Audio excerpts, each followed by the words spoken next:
మహారాష్ట్ర స్థానిక సంస్థల ఎన్నికల్లో స్పెషాలిటీ ఏంటంటే, బీజేపీ తప్ప మిగతా అన్ని పార్టీలకి ఎన్ని సీట్లయితే వచ్చినాయి, ఎన్ని కార్పొరేటర్ స్థానాలైతే వచ్చినాయి, అన్నీ కలిపినా కూడా బీజేపీకి సరిపడా రాలేదు. ఒక భారతీయ జనతా పార్టీకి 1421 కార్పొరేటర్లను గెలుచుకుంది. రాష్ట్ర వ్యాప్తంగా 29 కార్పొరేషన్‌లో కలిపి. శివసేన, షిండే 365 గెలుచుకుంటే, కాంగ్రెస్ పార్టీ 312తో తృతీయ స్థానంలో ఉంది.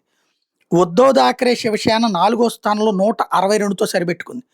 అజిత్ పవార్‌కి సంబంధించినటువంటి ఎన్‌సీపీ 159తో ఆ తర్వాత స్థానంలో ఉంది. ఓవైసీ 94, తర్వాత 125 అంటున్నాడాయన. ఏది అజిత్ పవార్ తర్వాతన అది. తర్వాతన చూస్తే శరద్ పవార్ ఎన్‌సీపీ కేవలం 29, రాజ్ థాకరేకి సంబంధించినటువంటి పార్టీ 18. ఓవరాల్‌గా వీళ్ళందరూ కలిపినా కూడా వీళ్ళ పైకొచ్చినటువంటి పరిస్థితి.